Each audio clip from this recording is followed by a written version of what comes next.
नमस्कार मित्रों, real Bharat news में एक बार फिर आपका स्वागत है। हमारा समाज कैसा होता जा रहा है दिन-ब-दिन जो है बिल्कुल समाज जो है गिरता हुआ जा रहा है। ऐसी एक घटना उत्तर प्रदेश के औरैया जनपद के बिधुना क्षेत्र से आई हुई है। आज महिलाएं और लड़कियां अपने घरों में सुरक्षित नहीं हैं। बेटियां और महिलाएं जब घर से निकलती हैं तो एक डर ऐसा लगा रहता है कि ऐसा ना हो कहीं मन चले रास्ते में छेड़ दें, क्या कोई घटना हो जाए। आज महिलाएं हर क्षेत्र में आगे हैं, कहीं भी पुरुषों से कम नहीं है। यूपी के औरैया जिले के बिधुना से एक हैरान कर देने वाली घटना सामने आई है। एक नाबालिग बच्ची, उसके बाबा, पिता और चाचा 1 साल से हैवानियत कर रहे थे। जबकि नाबालिग ने इस बारे में चाचा और दादी को बताया तो वे भी चुप थे। इस दौरान नाबालिग लड़की के मौसी को इस हैरान कर देने वाली घटना के बारे में पता चला तो उन्होंने बड़ा कदम उठाया। मौसी ने आरोप लगाया कि गर्भवती होने पर चाचा ने दवा देकर एबॉर्शन करा दिया।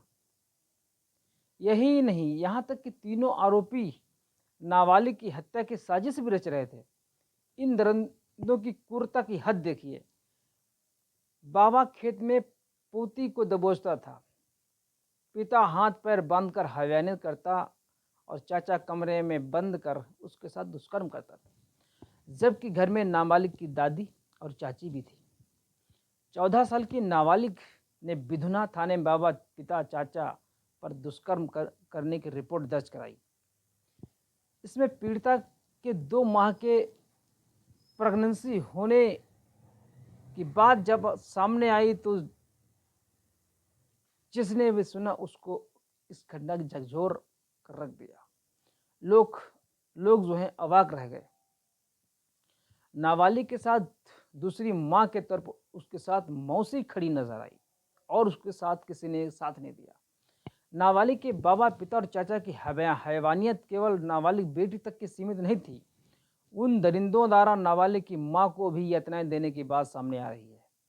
मौसी ने बताया कि नाबालिग की मां को ससुराली जनों ने बहुत परेशान किया।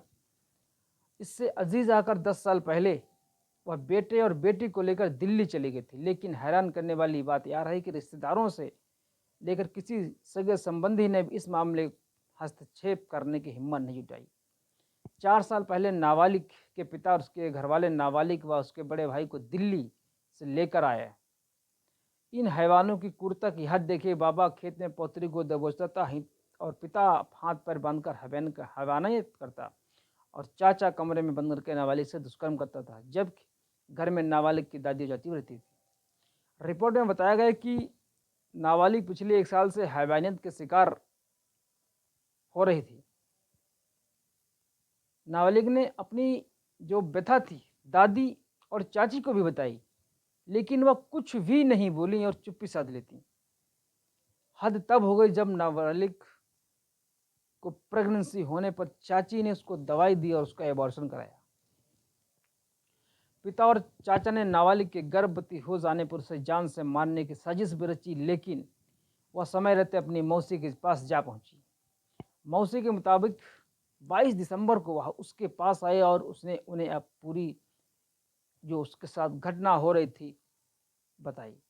मौसी ने बताया कि नाबालिग का बड़ा भाई चंडीगढ़ में पत्थर फैक्ट्री में काम करने गया था। जानकारी होने पर वह अब लौट आया है और वह दादी और चाची के पास है। पीड़ित की मौसी ने बताया कि ग्राम पंचायत में ही परिषदीय स्कूल है। इन लोगों ने बच्ची को जो है स्कूल में एडमिशन कराया, लेकिन कभी भी स्कूल जाने नहीं दिया। इन दरिंदों का डर ये रहता था कि अगर बच्ची स्कूल गई तो वो जो है इनके बारे में सबको बता देगी और मामला खुल जाएगा। नाबालिग की मौसी ने बताया कि उसकी बहन दिल्ली में 10 साल से रह रही थी। 1.5 माह पहले उसका दिल्ली में निधन हो गया था और पुलिस ने निधन की सूचना परिजनों को दी थी, लेकिन कोई भी उसका शव लेने तक नहीं गया। ऐसे में पुलिस ने नाबालिग की मां का लावारिस में अंतिम संस्कार कर दिया था।